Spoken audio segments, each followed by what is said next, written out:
Is the devil restrained in a pit, a fiery pit? Is the devil restrained here on earth? Is earth hell? Is the devil walking around, going back and forth? Is God the devil? Is Jesus the devil? Who is Lucifer? Who is Satan? Who is the serpent? Who is the beast, the dragon?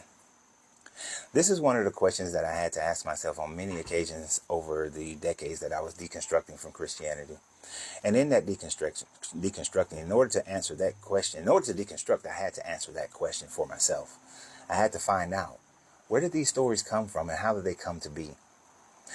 And what I realized is that over time, these stories were smashed together and coming from biblical writings or non-biblical writings that people don't read and other cultures. So walk with me for a minute, and I'm going to show you exactly how none of these beings are the devil, and the only true devil is the negative portions of your brain. You and yourself will find the devil within yourself and not outside of yourself. So when we start this thought process, one of the things we have to ask ourselves is, where did the fall of this devil happen? Where did this war in heaven happen, the creation of this devil? You see, many people will want to start in the garden with the serpent.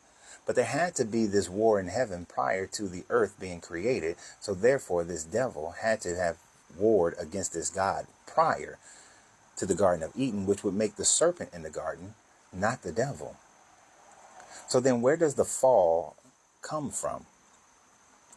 Well, when you look at Genesis, many will go there and say that, well, in Genesis, it talks about how the sons of God, the B'nai Elohim, saw the daughters of men, found them to be very beautiful, came and taught them their different ways and impregnated them and produced the Nephilim.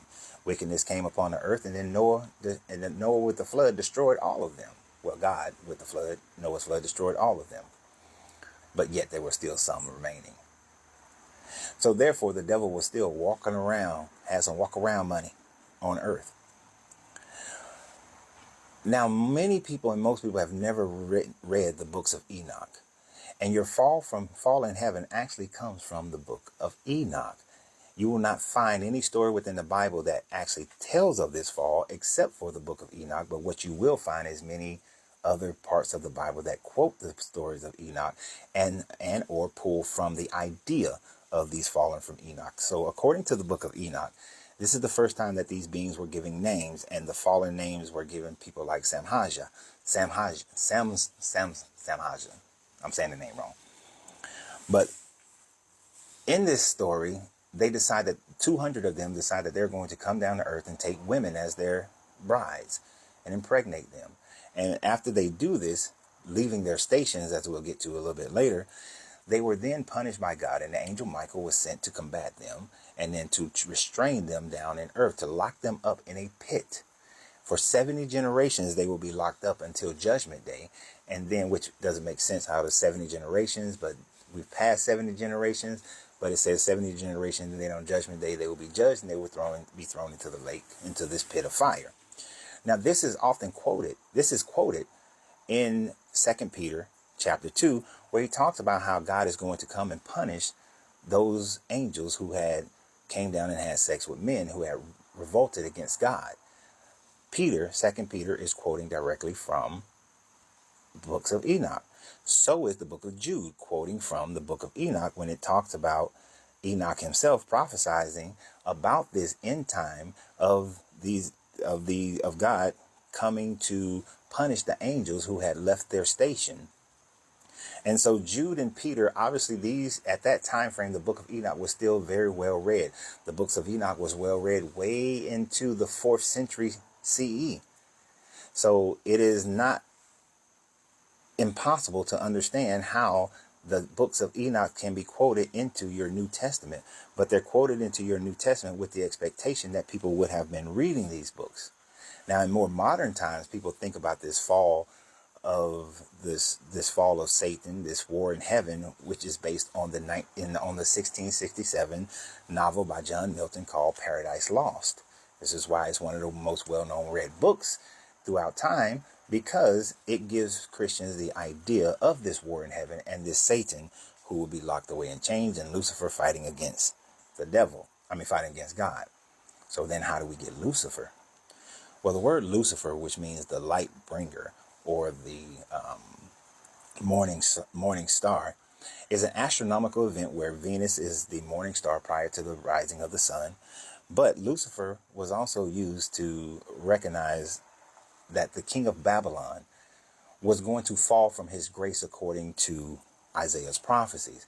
He was not talking about the devil. He was not talking about Satan. He was talking about the king of Babylon. And this is not uncommon, because we'll cover another person who did the exact same thing within your Old Testament Bible, where they were writing disparaging prophecies about the king to which was oppressing them at the time frame.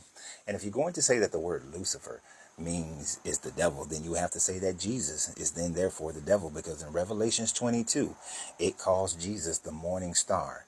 If you translated it correctly, it would not say morning star in your Bible. It would say Lucifer. Now we know that later on that became in the Greek, the word Lucifer was used to describe phosphorus after an alchemist trying to discover the philosopher's stone created phosphorus. But in Ezekiel, because many will go there and talk about, well, that was the fall. Well, Ezekiel 28 was him prophesying against the king of Tyre. The king of Tyre was the king over the Phoenicians. The Phoenicians had many colonies throughout the Mediterranean, and they were well known and well respected. But then the king of Tyre began to do bad dealings, have bad contracts, start cheating people. And Ezekiel warned him that because he had placed himself and thought himself to be God, that he would fall from his glory, fall from his grace. That he then goes right into saying that he was perfect and beautiful. And this is where you get the idea that Lucifer was beautiful, that he was perfect and beautiful, and that he was a cherubim in the Garden of Eden, and that he was sealed by God. But then he says that the cherubim, this was a guardian cherubim, that Satan or Lucifer, however name you want to use, was a guardian cherubim over the Garden of Eden to not allow Adam and Eve to be able to make their return. So are you saying that Satan, Lucifer, is a cherubim? According to your teachings, you believe that he is an archangel, not a cherubim. So that does not make it, and that does not fit. And when we look at the story of Job, we see that Satan is going back and forth from heaven and earth, making a bet with God.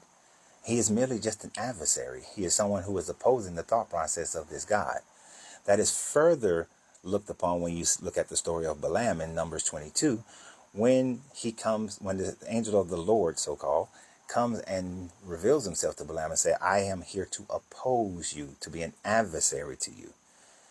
And if the opposing person is Satan, which is just a title, then God and Satan are the same if it is looked upon as a being. Because in 2 Samuel, it says that 2 Samuel 24, it says that God incited David to do a census, and that census wreaked havoc on Israel. But in 1 Chronicles, it says that Satan incited David. So is God and Satan one and the same being? And lastly, in the Old Testament, it says that Zechariah, when he was looking at Joshua, the high priest, standing before the Lord and the angel and Satan, that the Lord then rebuked Satan. So who the hell is Satan?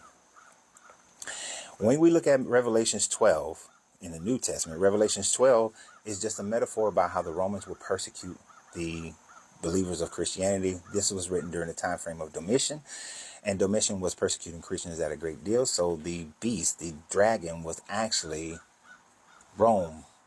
And the woman who gave birth to a son who they killed, and that son will come back and fight and redeem all the children of the woman, is the church and Jesus.